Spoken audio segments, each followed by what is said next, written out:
Hello everyone! I created this Toy Story cake topper for my little cousin's second birthday party.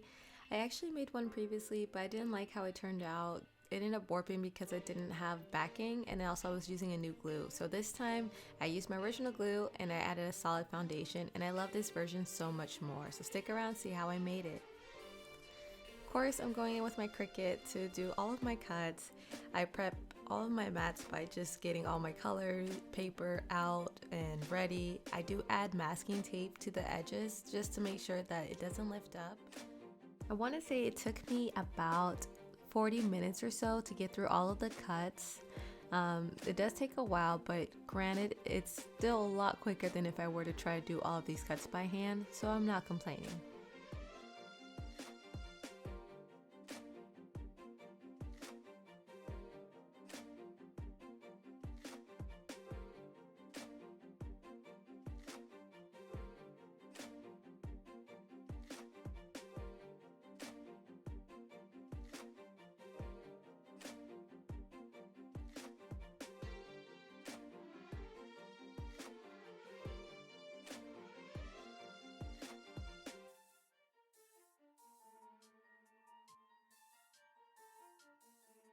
So now I'm just removing all the excess paper from my mats and just kind of pre-prepping my pieces. So I do leave them on the mat until I'm ready to use them.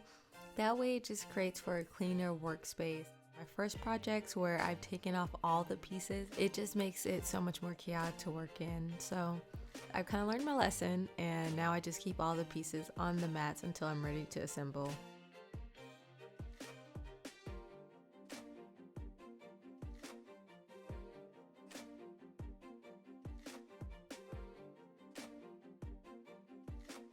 You'll see I use my weeding tool just to lift up the masking tape as well, and then I use my X-Acto blade to clean up any pieces that the Cricut couldn't get to.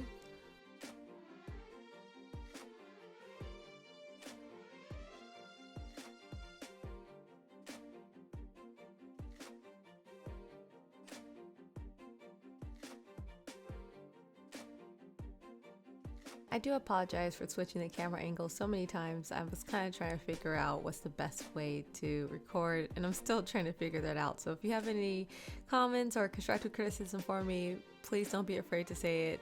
I actually appreciate it. I'm taking the time to glue my smaller pieces first before I go in with my bigger pieces, and that's just so that I don't have to do too much work on the foundation that might cause it to warp like it did last time. And sorry, in the background you might notice I am watching Bad Girls Club. I do like junk TV from time to time. These images are all from Google, so Disney, please don't come for me. It was just personal use, I promise. I did not sell this cake topper. I did use print to cut for this, which is why the first sheet that I was cutting already had cuts in it, because I tried to reduce the waste. So I just reused that same sheet of paper after I did the print to cut first. I usually use like a smaller needle when I'm applying Mod Podge, just because I feel like less is more.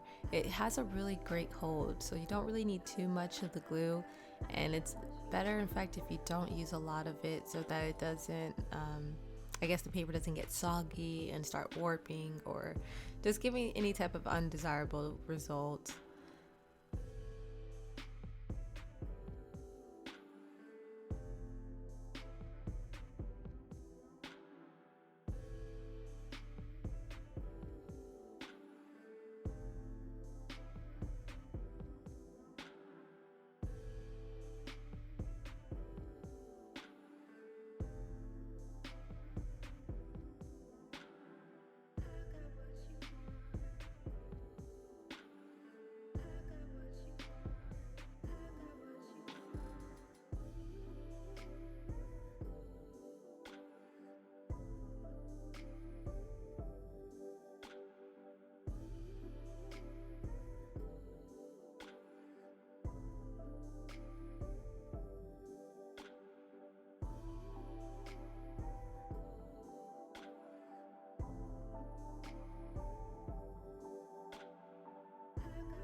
Now I'm going to assemble my foundation, going in and building it from the bottom up, starting with the foil cardstock paper and then laying the confetti acetate clear sheet on top.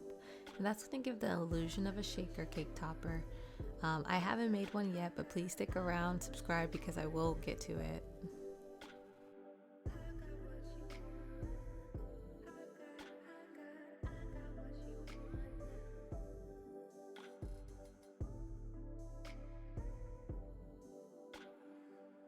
I'm laying my foam tape to kind of create spaces between the other colors now. And I do go in with Mod Podge on top of the foam adhesive because they kind of lose their stickiness when I'm trying to rip it or tear the pieces, because they didn't actually have like a double backing protective film on the foam adhesive. So I am looking for any recommendations that you guys might have for a better type of foam adhesive to use.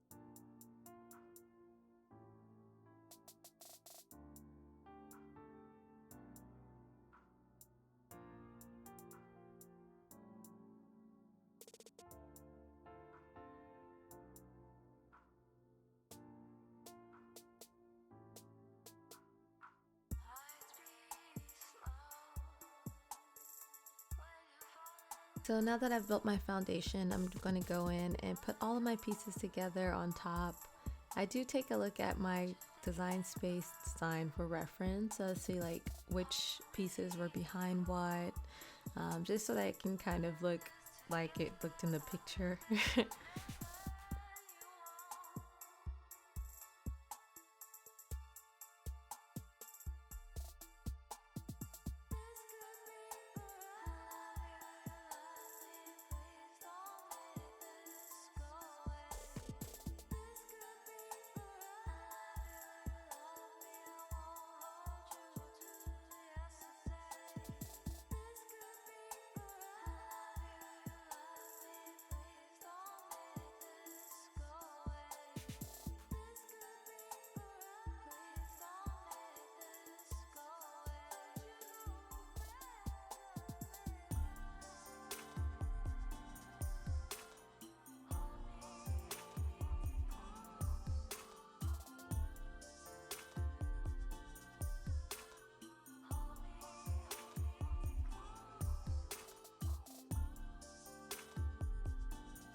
Thank you so much if you've made it this far in the video. I really appreciate you watching all the way through. This is the end result, and the cake came out wonderful, and of course the cake topper did too.